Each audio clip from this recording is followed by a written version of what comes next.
Thank you so much, Mr. Chairman. I'll be quick about my opening statement to try to be in the spirit of moving with alacrity. Chairman Reed, Ranking Member Wicker, of course, the esteemed members of the committee, honored to be here representing the Department of Energy before you today. I thank this committee for the strong, consistent, bipartisan support the committee has shown the Department of Energy, the NNSA, on our collective mission.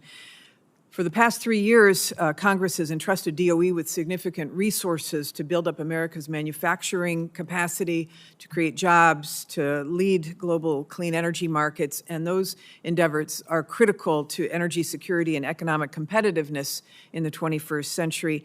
And at the same time, the American people have long counted on the department to meet essential national security missions. The geopolitical shifts around us have made clear that those missions are urgent as ever.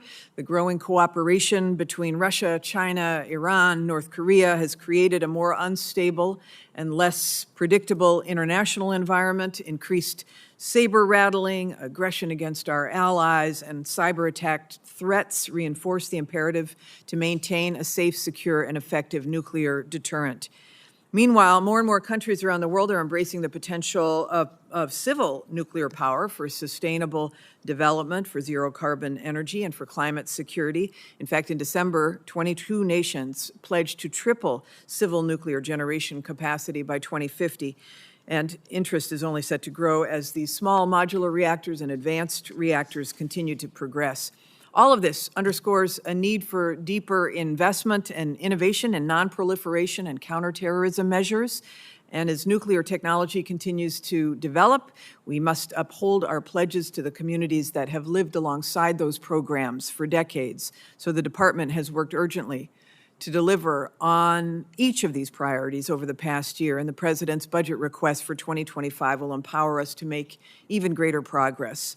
Just want to detail quickly some of the key elements, starting with the NNSA.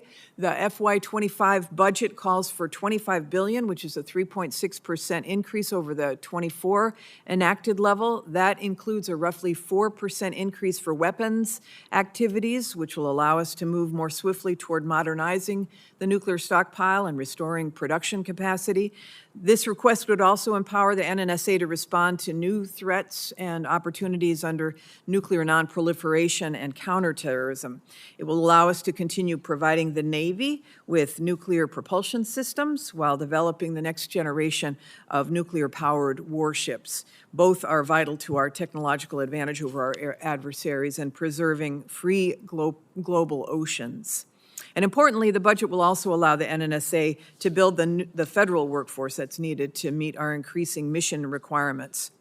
Further, the President has requested $8.2 billion for our Office of Environmental Management, which oversees the largest environmental cleanup operation in the world. Last year, our teams across the country made great progress on key demolitions and treating and relocating millions of gallons of tank waste, addressing contamination issues across our sites. The FY25 request will allow us to build on those results and deepen our engagement with tribes and communities as they plan for the future of those sites, and it will help us recruit and train a new cohort of legacy management workers and leaders.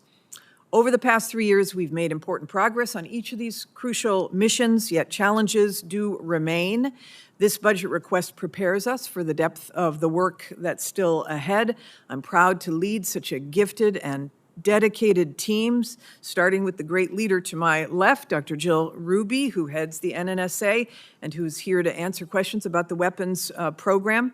We are both grateful to have your partnership and support on these indispensable matters, and I look forward to answering your questions.